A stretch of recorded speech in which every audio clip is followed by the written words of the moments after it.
Yeah, and I cried. Let me be clear. I cried. It hurt.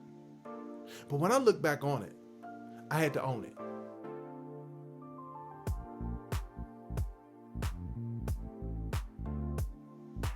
What's up? How you doing? Welcome back to A Moment in Time with yours truly, Aaron Thomason.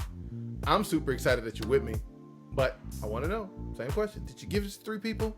Did you bring somebody with you? Did you put the big fella to work?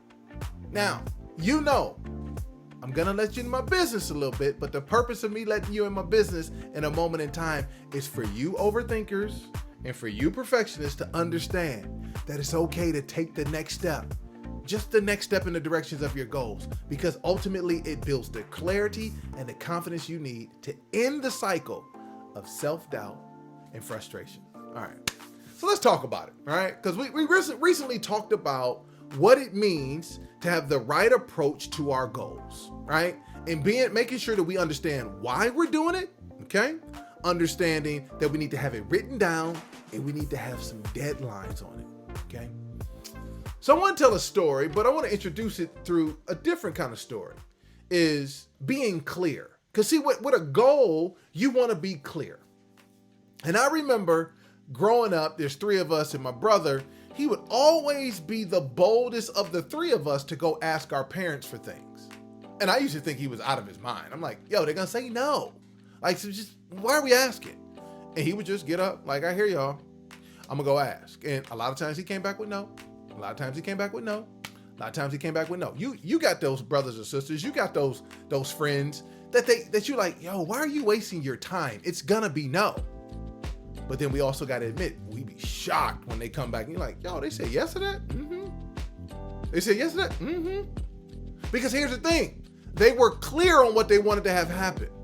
They were clear that getting an answer to that question was the goal that they ultimately wanted for what it is they wanted to do or what they wanted to achieve. And I saw this the whole time growing up, and I forgot this lesson in this point in my life when I'm getting ready to tell you. There was a company I was working for, and every year when I've been successful, I've always had a goal set that's been written down, has the right motivation, and has a deadline on it, right? All those things I just went through. This year I didn't do it. And this year that I didn't do it actually turned out to be tragic for me. Tragic. Now I'm not exaggerating. It turned out to be tragic for me. And within that context. So let's talk about this for a second. So this particular year, I'm the number 1 sales rep in the country. Number 1. Now, being number 1, like there could have been somebody kind of close. You know, this wasn't Bird and Magic in the 80s. No. This was straight domination. This was like MJ 6 in a row, no game 7, right? This was dominant. Like it was scary and uncomfortable at the times when I'm going through this year that people would ask me, hey, so what are your numbers? I actually didn't even want to tell them because they were so gaudy, they were embarrassing. I'm just being honest. So again, I grew up, if you work hard, treat people right, you'll get the rewards. All right, cool. Well, listen, I'm working hard. I mean, my numbers are great. I'm leading and I'm helping people all across the country, making things happen. You know, I'm the good employee. I'm the good person here. I'm the one that everybody wants to aspire to be. So in my head, I'm going, oh, this is going to take care of itself. These goals that I haven't been clear on and communicating, these goals that weren't written down, but I kind of had them in the back of my mind, like, I hope they happen someday goals. And then I had a conversation with my boss at the time, and I started getting confidence that this could happen. And I said, oh, okay, so you taking care of this for me, right? And the look on his face was like, oh, so you wanted that? I'm gonna pause right there. That's where I knew I was in trouble. And tell you why I knew I was in trouble? It's because I was being naive. See, there's a point of trusting. There's a point of being naive.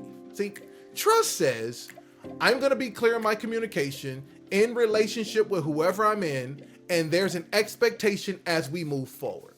Naive is blind hope that people are going to see you, they're going to feel you, they're going to accept you, they're going to understand the good in you, they're going to be mind readers to know exactly what you want, and ultimately they're going to help you get it, though you haven't said anything.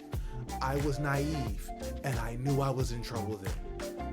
And all of a sudden in my heart, my panic started going because I'm like, the best year of my career is in danger of me actually getting nothing for it. And here's what happened. I got nothing for it. Yeah, and I cried. Let me be clear. I cried. It hurt. But when I look back on it, I had to own it. Because first off, starting that year off, I didn't believe that I was going to be good enough to even have the conversation. That was my fault. I didn't believe in me. And I want you all to believe in you. I don't want you to go into another year, another 6 months, another quarter, another week that you don't believe enough in you to make what you see in your head actually become reality. I need you to believe in you. Because when you're clear on what it is that you believe in, when you're clear on what the goal is, ultimately it's going to manifest itself out because you won't let up until it comes true. That doesn't mean it's going to be easy? No.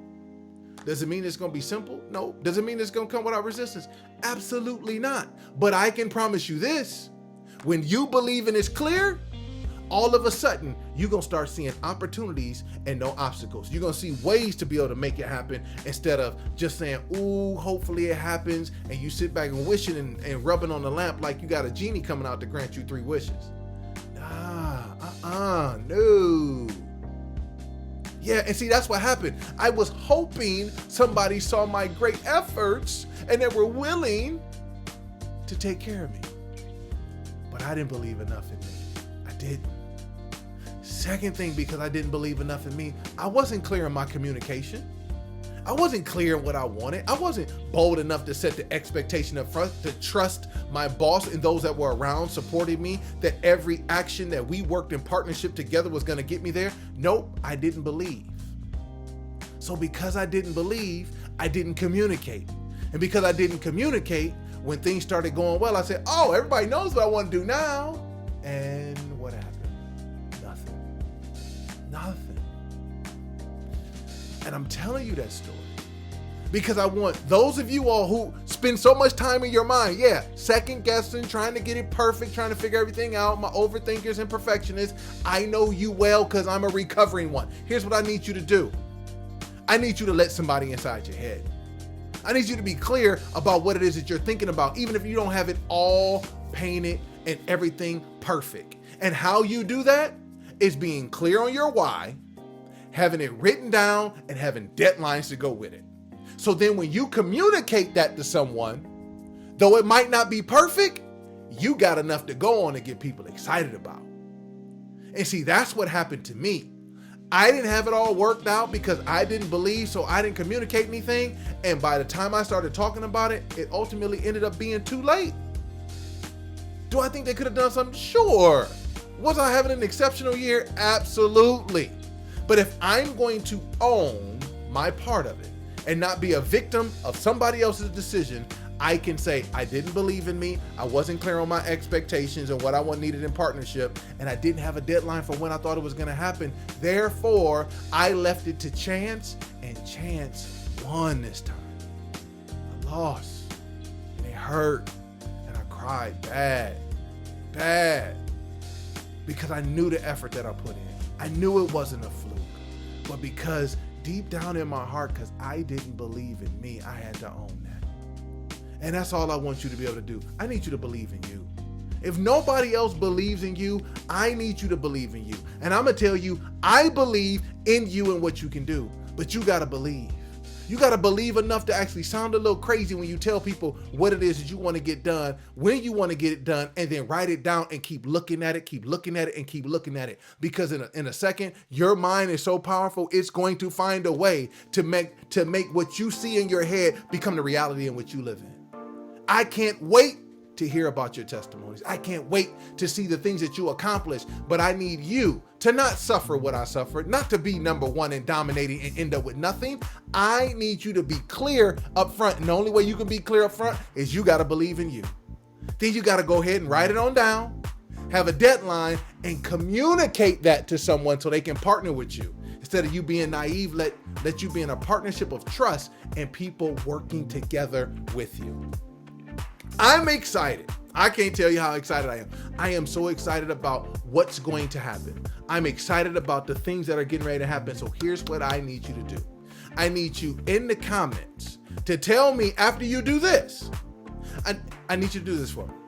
I need you to take that list that you put together on Monday, and I need you to add some things to it. Yep, if you were thinking on level 1 about the goals you want to do, I need you to level it up. I need you to take it up another notch. I need you to refine that list. And when you refine that list in the comments, I need you to just say, Aaron, I did it. That's all I want you to do. In the comments, I want you to say, Aaron, I did it. Or you can click the book now button so we can do this face to face and you can tell me yourself. I would love to hear from you myself. I would love to hear what you're working on so I can fall in love with your goals as much as you've fallen in love with them. I would love to fall in love with your goals as much as you're in love with them as well. So here's the last thing I need you to do for me. Give this to 3 people. Don't you be selfish. Give it to 3. They need to be clear on their goals. They need to refine their list. They need to have it written down and have deadlines and communicate that to someone. Last thing I need you to do as we get ready to shut this thing down, I need you to remember this. Just because you started out to get better on this journey, it doesn't mean that you weren't already good. So until next time, I'll see you then.